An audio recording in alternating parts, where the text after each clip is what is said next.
નમસ્તે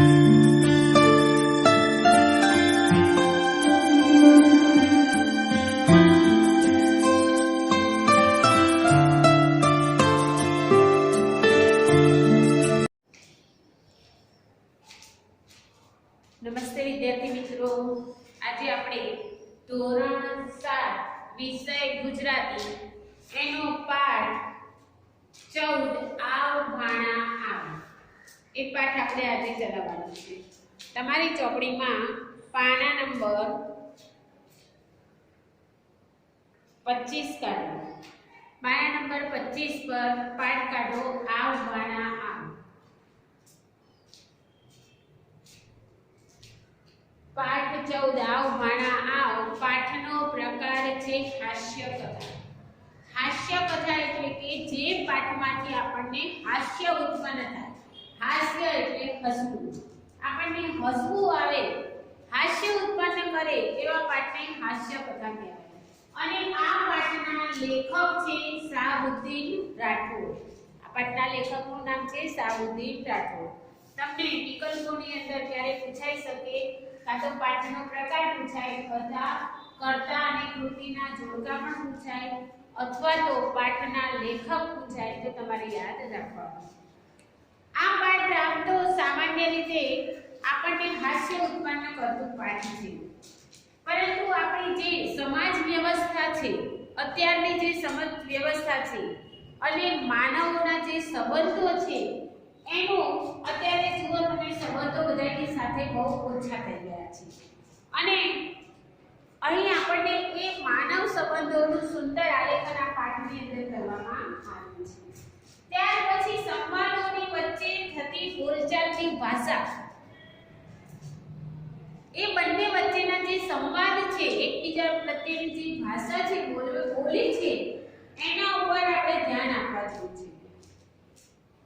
અને આ વાર્તા આવ ભાણા આવ એમનો જે કાવ્ય સંગ્રહ છે, હાસ્ય કથાનો જે સંગ્રહ છે, એમાં સજ્જન મિત્રોના સંગાતી એ પાઠમાંથી, આ સંગ્રહમાંથી આ પાઠ પસંદ કરવામાં આવ્યો છે। મારા પુત્ર, પાઠમાં ધ્યાન આપો હવે। મારા નાના પુત્ર અફસલે મને કહ્યું, પપ્પા મારે બૂટ લેવા છે। મારા નાના પુત્ર અફસલ, કોના પુત્ર હશે? લેખક શાહબુદ્દીન રાઠોડ। એમના નાના પુત્રનું નામ હતું અફસલ અને એણે કહ્યું કે પપ્પા મારે બૂટ લેવા છે। મેં કહ્યું બૂટની કિંમત શું છે? લેખકે પૂછ્યું કે તારે બૂટ લેવા છે તો બૂટની કિંમત શું છે?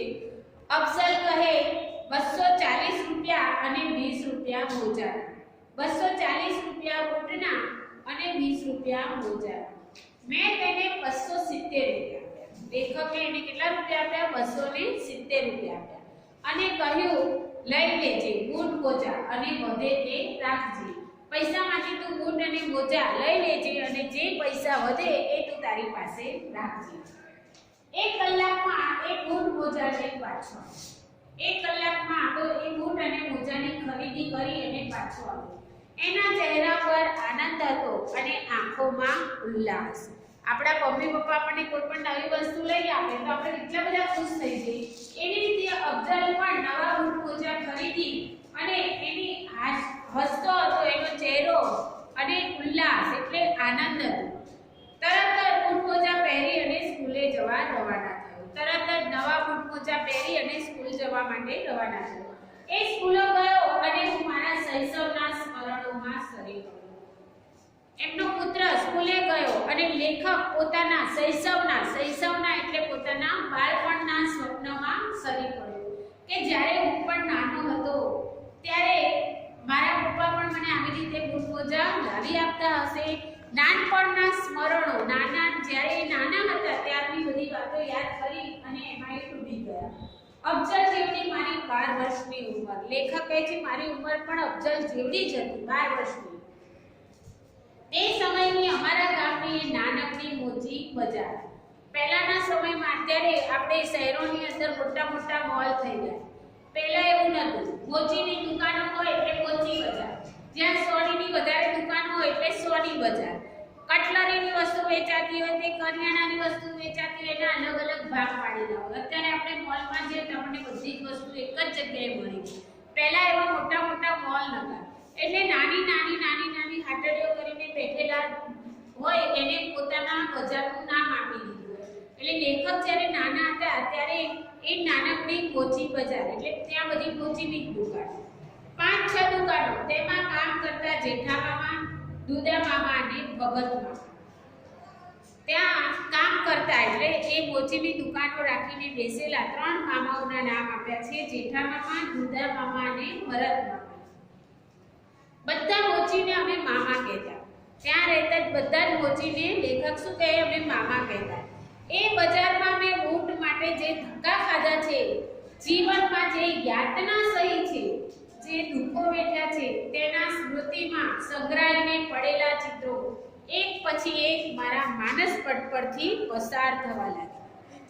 લેખક કહે છે જ્યારે હું નાનો હતો, અફઝલ જેવડો, અને જ્યારે મારે બૂટ લેવાના હતા ત્યારે મારે જે મોચી બજારમાં ધક્કા ખાવા પડ્યા હતા, જે યાતનાઓ વેઠવી પડી હતી, યાતના એટલે પીડા અને કષ્ટ, દુઃખ, એ એટલા બધા મેં દુઃખો વેઠ્યા છે. જ્યારે મારે નાનપણની ઉંમર હતી ત્યારે મારે કોઈ વસ્તુ લેવી હોય ત્યારે મારે કેટલા બધા ધક્કા ખાવા પડ્યા હતા, એ બધું જ બાળપણનું ચિત્ર એમના માનસ પટ ઉપર, એટલે એમની આંખો આગળથી એક પછી એક તરવરવા લાગ્યા.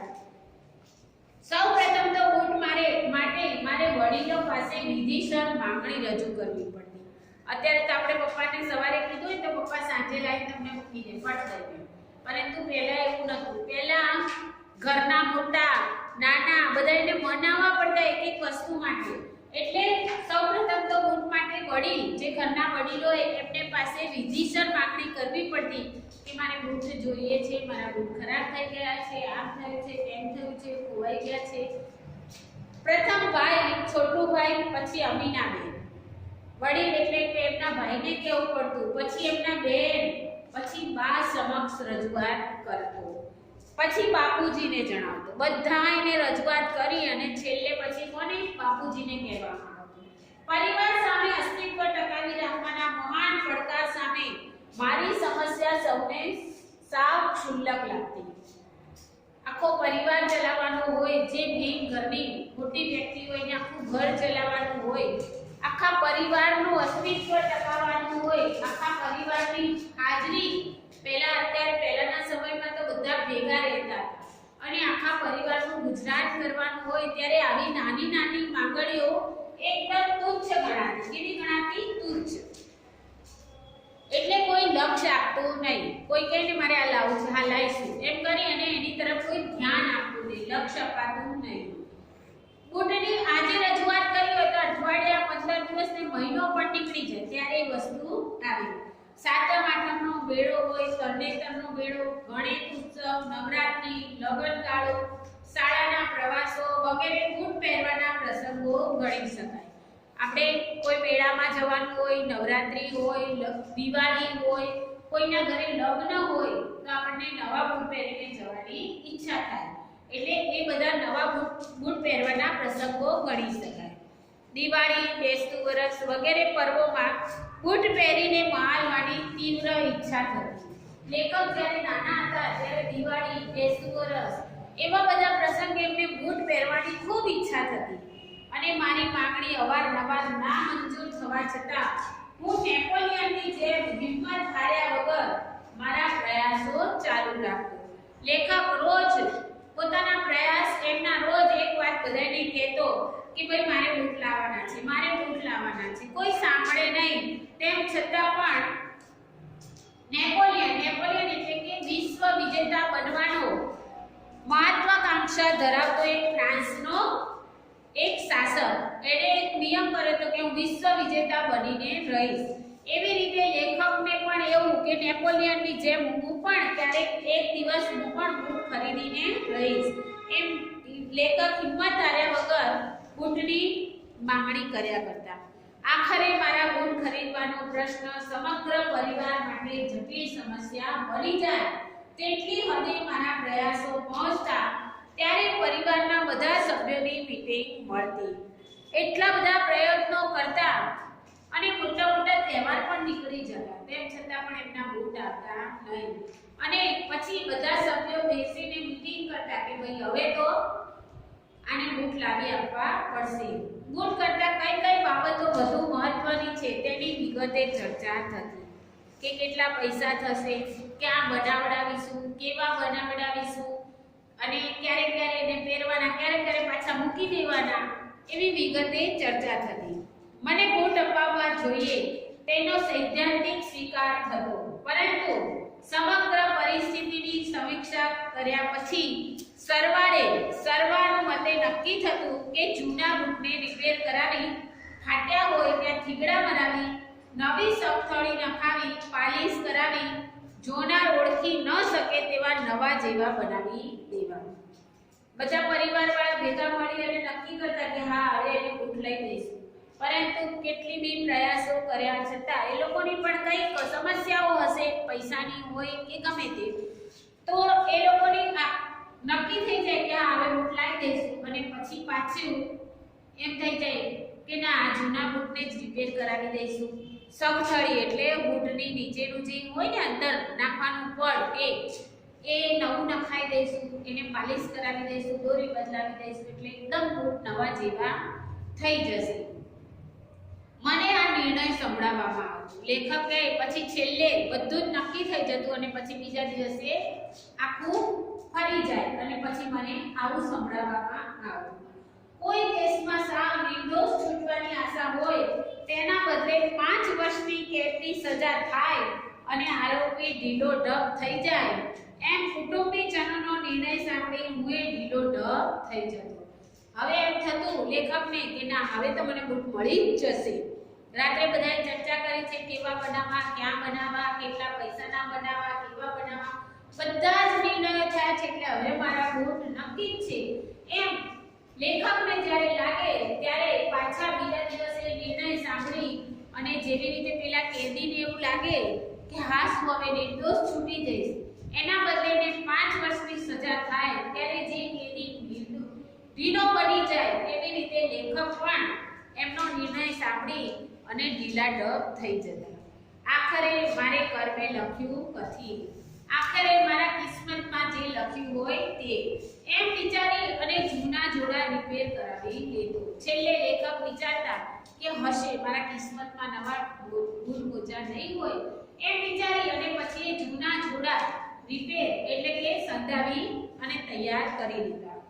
પછી તો રિપેર કરાવીને આડાઅવળા થીગડા માર્યા પછી જોડાનો મૂળ આકાર જતો રહ્યો હોય, અંતે બાપુજીની પરવાનગીથી મેં એ જોડા સોમાને આપ્યા. 2-3 વાર પીળો મરાવે, ફાટેલા થીગડા મરાવે, એમ 3-4 વાર થીગડા મરાવી અને બૂટનો આકાર પણ આખો જુદો થઈ ગયો. અને છેવટે બાપુજીએ જોયું તો બાપુજીની પરવાનગીથી કે હવે હું આ બૂટ પહેરીશ નહીં, તો સોમા નામના કોઈ વિદ્યાર્થી બીજા કોઈ એના ભાઈબંધને આપી દીધા. તેણે પણ પ્રથમ હાથમાં લઈ પરીક્ષણ કરી અને પગે લાગી વિનયપૂર્વક પાછા મૂકી દીધા. બીજો એક છોકરો હતો એને આપ્યા તો એણે પણ જોડાને જોયા, જોડાનો આકાર જ આખો બદલાઈ ગયો હતો, એટલે એણે હાથમાં પણ લીધા, પરીક્ષણ એટલે નિરીક્ષણ કર્યું અને પછી અમને પગે લાગી કીધું ના ભાઈ આવા જોડા તો મારે જોઈતા નથી, વિનયપૂર્વક પાછા મૂકી ગયા. ત્યારે મારી નવા બૂટ માટેની માંગણી પર મંજૂરીની મહોર મારવામાં આવી. ત્યારે હવે ઘરના સદસ્યોને લાગ્યું કે ના હવે તો એને બૂટની ખાસ જરૂરત છે અને પછી એમને મંજૂરી આપવામાં આવી.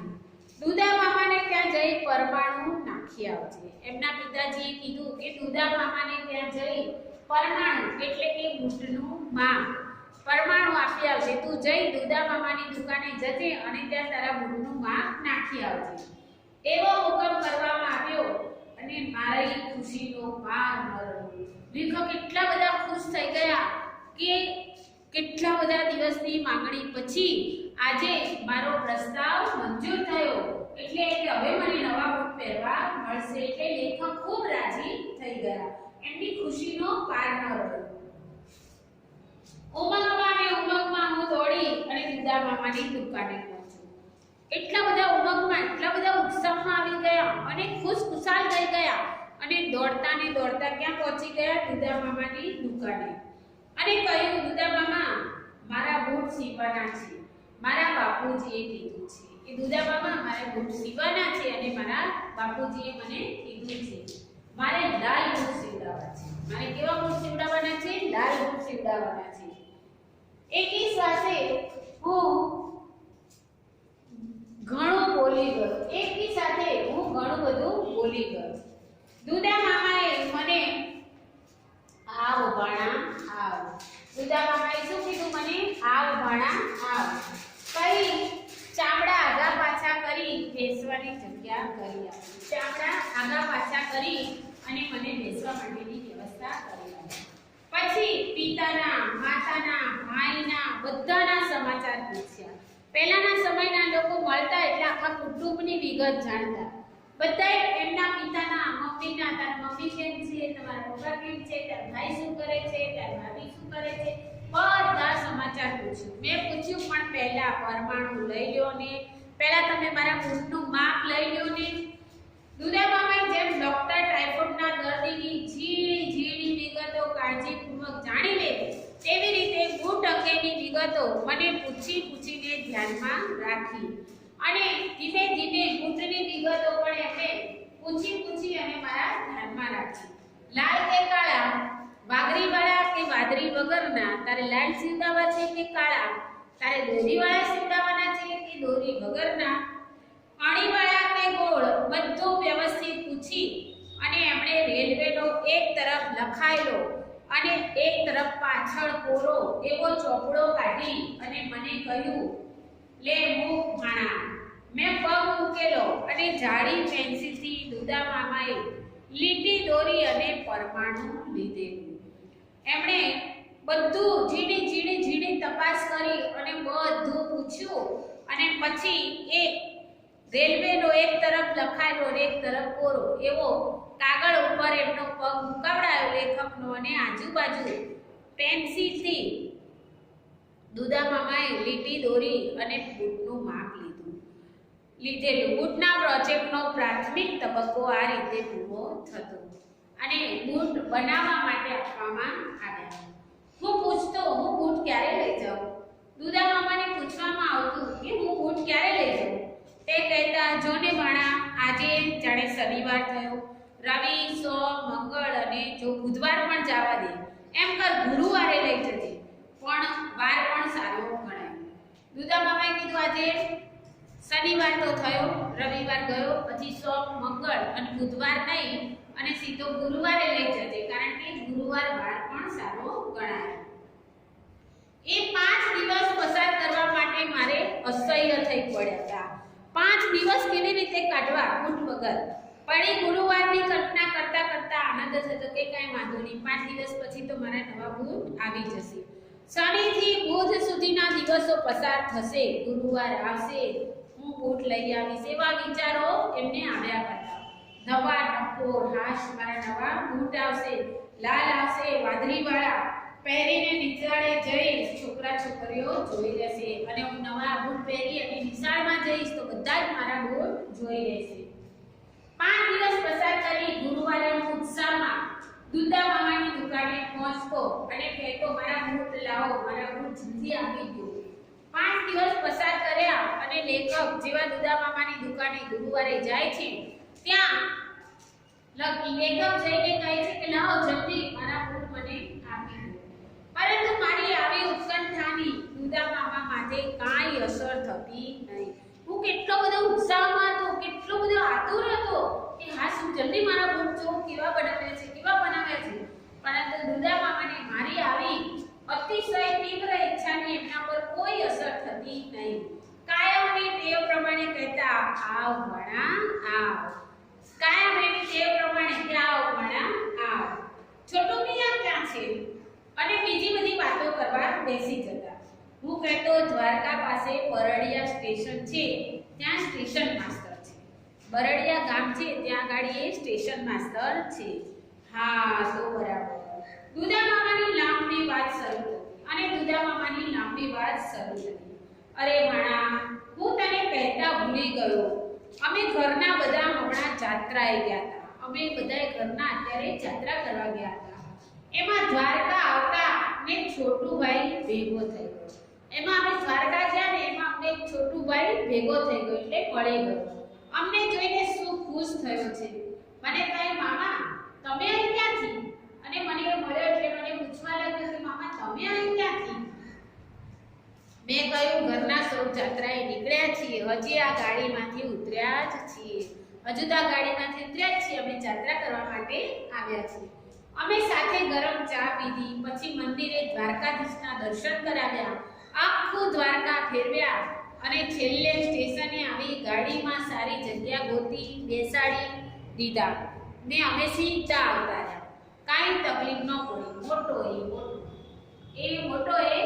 મોટો માણસ છે. એણે મને સરસ મજાના દર્શન કરાવ્યા, નાસ્તો કરાવડાયો અને ગાડીમાં આવી અને ગાડીમાં સારી વ્યવસ્થા કરી અને અમને બેસાડ્યા. મોટો દુદા મામાએ લાંબી વાત એવી રસપૂર્વક કરતા કે મને બૂટ ભૂલડાવી દેતા. હું બૂટ ભૂલી જાઉં એવી લાંબી વાતો કરતા. પણ હું કહેતો પણ મારા બૂટનું શું? બૂટ ઝટ આપો ને. હા ભાઈ જે હશે પણ મારા બૂટનું શું? મારા બૂટ તો મને આપો.